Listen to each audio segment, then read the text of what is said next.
আসসালামু আলাইকুম বন্ধুরা, আবারও স্বাগতম জানাই দারুণ একটি রেসিপি দেখার জন্য।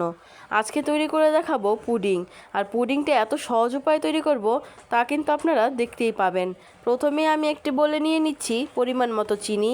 চিনিটা আপনারা আপনাদের মিষ্টির স্বাদ অনুযায়ী ব্যালেন্স করে দিবেন। সাথে দিয়ে দিচ্ছি আমি 2টা ডিম।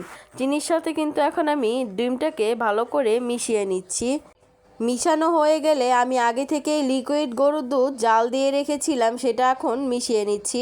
এখন কিন্তু বেশ খানিকক্ষণ আমি মিশিয়ে নিব। ডিমের একটা গন্ধ থাকে, সেই গন্ধটা দূর করার জন্য কিন্তু আমি ভ্যানিলা পাউডার দিয়ে দিয়েছি। আপনারা চাইলে কিন্তু ভ্যানিলা এসেন্সও দিতে পারেন। পুডিং কিন্তু এমনিতে অনেক বেশি পুষ্টিগুণ সম্পন্ন হয়ে থাকে, আর এর পুষ্টিগুণ বাড়ানোর জন্য আমি আরও দিয়ে দিলাম মিষ্টি কুমড়া।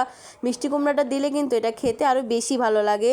মিষ্টি কুমড়াগুলোকে কিন্তু অবশ্যই একটি ছোট ছোট করে আর সরু করে কেটে নেবেন। তারপরে একটি টিফিন বক্সে কিন্তু আমি ঢাকনা দিয়ে ঢেকে এটা রান্না করে নেব 15 থেকে 20 মিনিটের জন্য। 15 থেকে 20 মিনিট বয়েল করলেই কিন্তু পুডিংটা একদমই রেডি হয়ে যাবে। একটি কাঠি ঢুকিয়ে কিন্তু আমি চেক করে নিলাম, ভিতরটা কিন্তু একদমই সুন্দরভাবে হয়ে গিয়েছে। ঠান্ডা হয়ে যাওয়ার পর কিন্তু কিছুক্ষণ রেখে আমি তারপর সাইড থেকে ছুরি দিয়ে সুন্দরভাবে ঘুরিয়ে ঘুরিয়ে কিন্তু একটু আলগা করে নিব। তারপর পুডিংটাকে আমি এখন ঢেলে নিচ্ছি।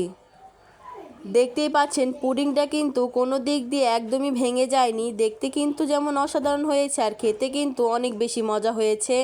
দুধের পরিমাণটা একটু বেশি আর একটু ঘন করে দিলে কিন্তু এই পুডিং খেতে আলহামদুলিল্লাহ অনেক বেশি মজার হয়ে থাকে।